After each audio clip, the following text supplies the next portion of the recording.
Vamos a continuar ahora, visto la introducción, vamos a hacer un comentario acerca del capítulo primero del Bhagavad Gita, que se llama El desaliento de Arjuna.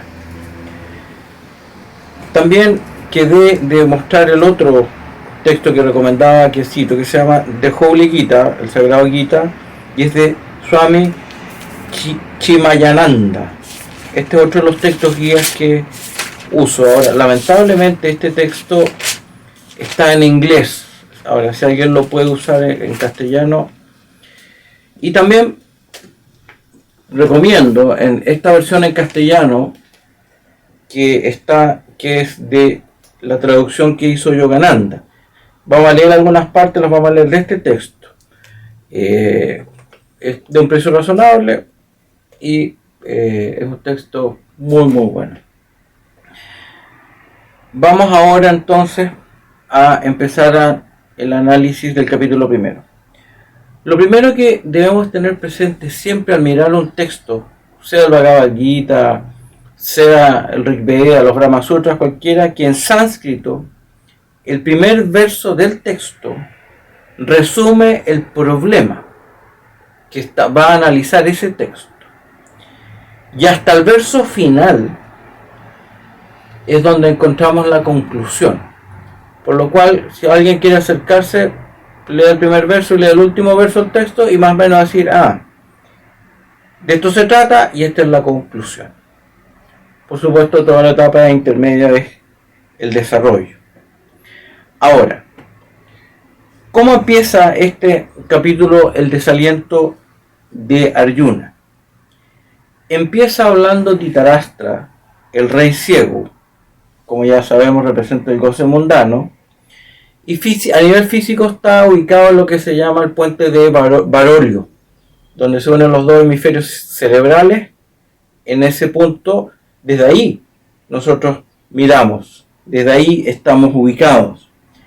Y pregunta entre el enfrentamiento de su descendencia y la descendencia de Pandú. Este es el único verso donde Dhritarashtra habla personalmente. Manifiesta dudas, por algo hace la pregunta. Él sabe que no ha sido recto. Y le hace la pregunta a su áuriga, a Sanjaya, que se ha vuelto vidente por la intercesión de Vyasa. ¿Qué tenemos que tener presente? La primera pregunta frente a esta que le hace es que cuando en el campo de desarrollo interno, que se llama Dharmakshetra acá, porque le dice Dhritarashtra pregunta en el campo entre Dharmakshetra y Kurukshetra, cuando se enfrentan los instintos bajos y los altos, el buscador sincero, guiado por su intelecto discriminativo, Pandú, llega a la tierra de nadie y ve sus enemigos sin apegos y siente desesperación por la lucha interna. Eso es la idea que está diciendo este verso primero que resume el problema. Siguiendo en el análisis, le pregunta a Sanjaya, ¿qué pasa con Sanjaya? Sanjaya representa la intuición divina, que es la visión divina, que le está respondiendo y que está en este momento representado por el cochero. ¿Qué le dice Sanjaya? Le dice que el rey Duryodhana, el hijo de Dhritarashtra, al ver el ejército de los Pandavas, se acerca a Drona, su preceptor, y le dice, contempla la hueste de los Pandús dispuesta en formación de combate. Como ya sabemos, Pandú es la supraconciencia. Y la descendencia de Pandú son los chakras. Eso ya lo mencionamos en la introducción. Entonces, ¿qué es Drona? Drona son las tendencias que vienen del pasado, de un pasado no purificado. Por eso sigue a Duryodhana. Se llaman los samskaras. Duryodhana le dice a Drona cuáles son las fuerzas de los Pandavas y le va mencionando a uno, Por ejemplo, le menciona a Arjuna, le menciona a Bhima. Pero estos nombres no son azarosos. Arjuna es el autocontrol, Bhima el control de la vida. Cada una de las fuerzas que va mencionando Duryodhana en los Pandavas es una virtud espiritual. Capacidad de resistencia, discriminar, la postura correcta, respiración correcta, etc. Luego, Duryodhana menciona a su ejército, que son las fuerzas de los Kurus. El mismo Drona, que ya dijimos, el hábito, lo que traemos de otras vidas. Karna, el apego a la materia.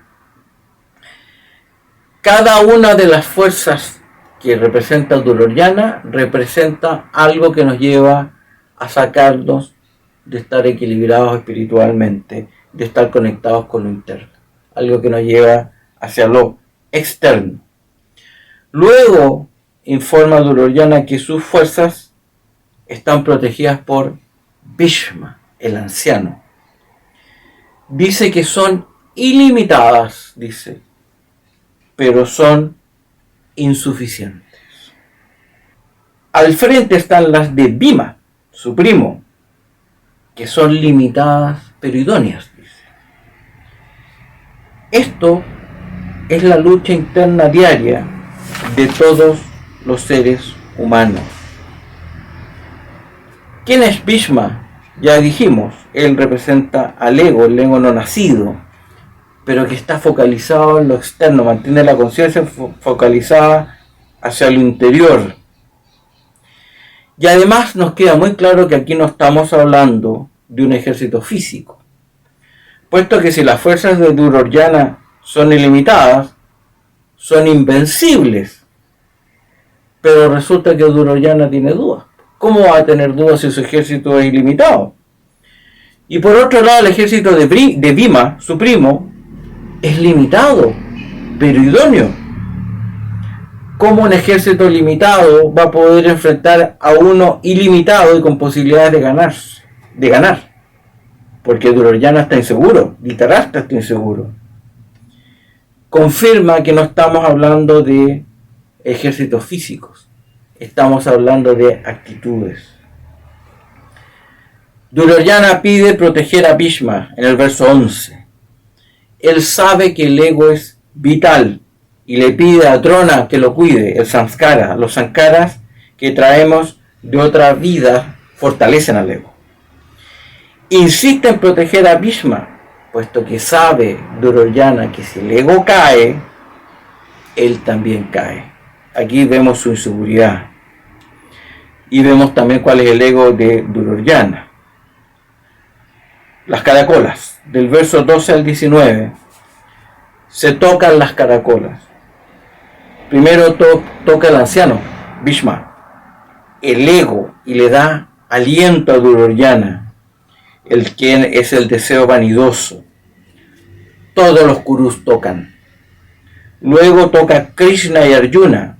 Krishna se llama aquí Madhava, el dios de la fortuna, y Arjuna el tercer chakra, la fuerza de voluntad. Y todos los Pandavas, es decir, sonó el mundo exterior y sonó el mundo interior. Por eso habla de una pugna entre el cielo y la tierra, dice, tiembla el cielo y la tierra. El clan Dhritarashtra se asusta. La mente externa, focalizada, ven solamente que está pidiendo ir a los objetivos. El devoto observa a los enemigos. Arjuna observa la dinastía de Dhritarashtra con el emblema del mono, Hanuman, que implica la tranquilidad. Alzó su arco. El arco es la postura del meditante, la curva de la columna, toma la postura correcta. Se dirige a Krishna, en postura correcta, en meditación interna, habla, ya está en contacto con la divinidad, y le pide, sitúame entre estos dos ejércitos. Eso ya está en el verso 24-25. Krishna lo pone entre los dos ejércitos. Es decir, Dios es intermedio, no juzga. Están las fuerzas de discriminación de los pandú detrás. Y están las fuerzas del deseo material de los Kaurava adelante. Contempla, está mirando su subconsciente, ve lo bueno y lo malo. Hay un quiebre entre el objetivo y lo subjetivo. Arjuna rehúsa combatir. Viendo a sus parientes, Arjuna se rehúsa a combatir y suelta el arco. Es decir, Arjuna ve sus tendencias negativas, lo sobrecogen, está encariñado con lo externo, duda entre el mundo externo e interno, pierde el arco, pierde la postura del meditante, pierde la conexión, el consciente es desconectado del subconsciente, y Arjuna entra en vacilaciones y empieza a explicar y a justificar su vacilación. Se pregunta cómo va a ser feliz en el mundo material. Él dice que no va a destruir a sus parientes, ni a cambio los tres mundos. Está hablando del mundo físico, las energías y mental. ¿Cómo voy a cambiar por un mundo que no veo, un mundo que estoy viendo? Dice que hacer eso es un pecado. Teme al vacío que se lo ha producido. Quiero evitar el pecado, dice, desintegrar la familia. La familia son los malos hábitos que trae. Son precisamente el enemigo. Él dice, el diezmar a la familia, dice, todo va a pasar a ser un pecado. Debemos decir, vamos a quedar aquí a Yogananda, dice que la familia es la forma mediante la cual el ego vive su experiencia. Tenemos, como dijimos en la introducción, 5 órganos de percepción, 5 órganos de acción, ya lo explicamos, son 10, tenemos a manas, que es la mente, que es lo que mantiene todo esto junto. Hay 5 fuerzas de la vida actuando, que es el metabolismo, la circulación, la asimilación, la eliminación y la cristalización, que nos produce ya 16, y más el buddhi, la facultad discriminativa 17, y hay una conciencia que se está expresando a través de todo eso. El devoto dice, si destruyo la familia, todo esto, ¿qué va a pasar con mi conciencia? Pero la verdad, dicen los comentaristas, lo que se va a destruir son inclinaciones negativas, los deseos por los objetos. Debemos aclarar que hay 2 tipos de objetos. Hay objetos materiales, se perciben por los sentidos, y hay objetos sutiles que se perciben por el astral. Lo interno va a destruir lo externo, pero para eso hay que mantener un equilibrio, puesto que por un lado, claro, se puede destruir el apego, estar atrapado en el mundo externo, pero aparece el mundo astral, las fuerzas sutiles, estas 17 fuerzas. El devoto dice, si las destruyo, ¿qué va a venir? ¿Qué nos dice Yogananda? Dice, lo que sucede es que la facultad de percibir se mantiene, pero se recarga desde lo cósmico, dice. Por lo cual surge la clarividencia, la intuición, la inteligencia profunda. No es que la conciencia va a desaparecer.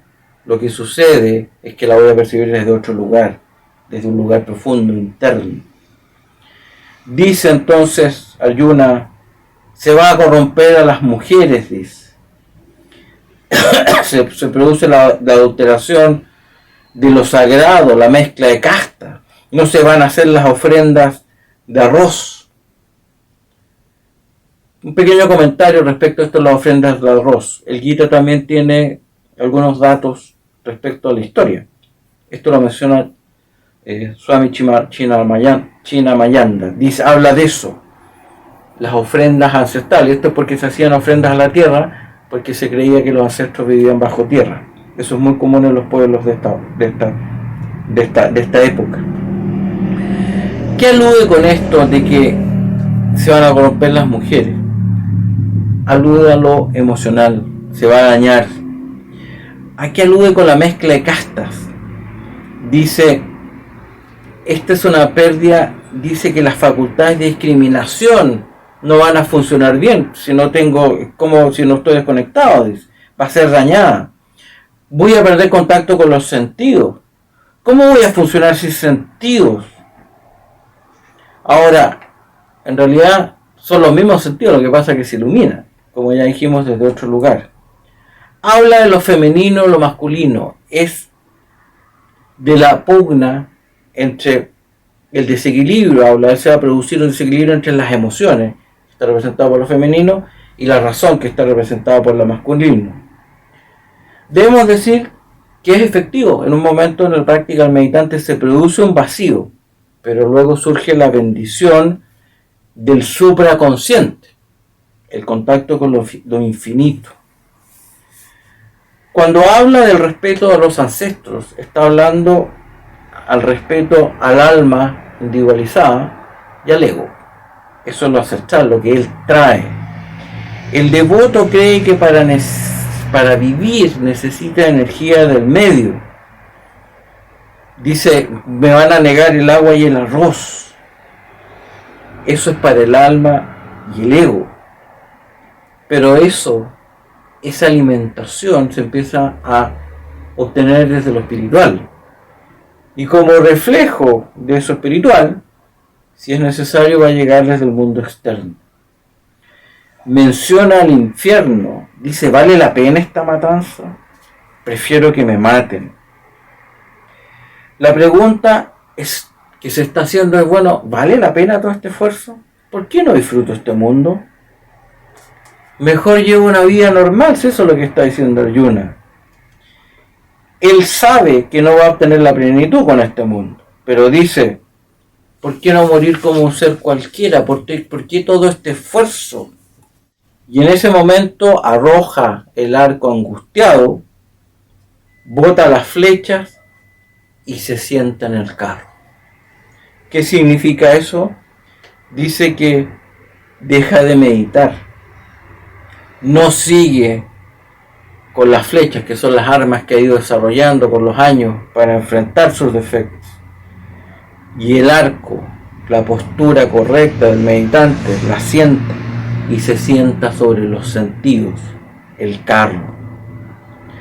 Debemos decir que esto le pasa a mucho practicante, que empieza a practicar, a meditar, y empieza a contar de que se sentía muy bien, que todos los días se levantaba y meditaba y se energizaba, y de repente lo deja. ¿Qué es lo que le pasó? Sintió lo que era el esfuerzo ahora de entrar a lo profundo de sus defectos y tener que enfrentarlos. Deja la disciplina espiritual. Ahora vamos a hacer un pequeño comentario sobre el epílogo, que lo vamos a leer de este texto, que se repite en cada verso, que dice así. Lo vamos a explicar por esta vez, porque la explicación es válida para todas, para los 18 capítulos. Dice, en el Upanishad del sagrado Bhagavad Gita, el discurso del Señor Krishna a Arjuna, que es la escritura del yoga y la ciencia de la unión con Dios. Este es el primer capítulo denominado el desaliento de Arjuna en la senda del yoga. Por supuesto, después dice el segundo capítulo del tercer capítulo. Bueno, lo primero que tenemos que aclarar y que nos dice es que el Gita es un Upanishad. Porque dice en el Upanishad del sagrado Bhagavad Gita. ¿Qué significa que sea un Upanishad? Significa que se debe estudiar sentado a los pies del maestro. La palabra chat de Upanishad, chat significa cerca. La palabra upa significa de un profesor. Upan, y la palabra nit con una actitud receptiva, una actitud de humildad. Entonces, ser un Upanishad significa que debe escucharse a los pies o estudiarse a los pies de un maestro y con una actitud humilde. Como citamos a Gandhi, que nos dijo que para acercarse a Bhagavad Gita hay que tener una actitud humilde para que el texto se abra.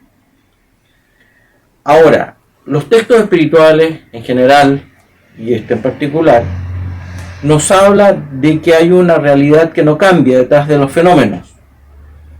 En los textos Advaita, esto se llama Brahman. De ahí que los textos nos hablan de la naturaleza de Brahman. Son los Brahma Vidya, conocimiento o sabiduría acerca de Brahman. Estos textos de la India antigua, de los arios, tienen dos secciones. Tienen una sección teórica, como en la filosofía occidental, una exposición teórica, y una sección práctica que acompaña a la teoría. Eso se llama el Yoga Sastra, que hace que esta teoría entre a nivel subjetivo. ¿Qué dice el epílogo? En el Upanishad del Sagrado Bhagavad Gita, ya explicamos qué es un Upanishad, el discurso del Señor Krishna a Arjuna, es decir, de Brahman, de lo eterno, lo que está detrás al practicante, que es la escritura del yoga y de la ciencia de la unión con Dios, es decir, nos va a explicar una teoría y además usa la palabra yoga. El término yoga viene de yug, que significa juntar, un intento de elevarse, de ir hacia lo más alto.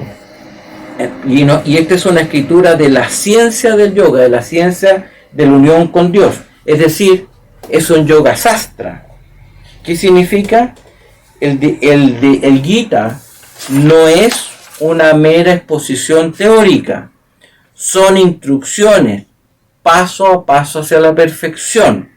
Por eso cierra, y vamos a volver a leer teniendo esta información, cierra en el Upanishad del Sagrado Bhagavad Gita, el canto del Señor, el discurso del Señor Krishna a Arjuna, que es la escritura del yoga y la ciencia de la unión con Dios. Es una exposición teórica y práctica. Este es el primer capítulo denominado El desaliento de Arjuna en la senda del yoga.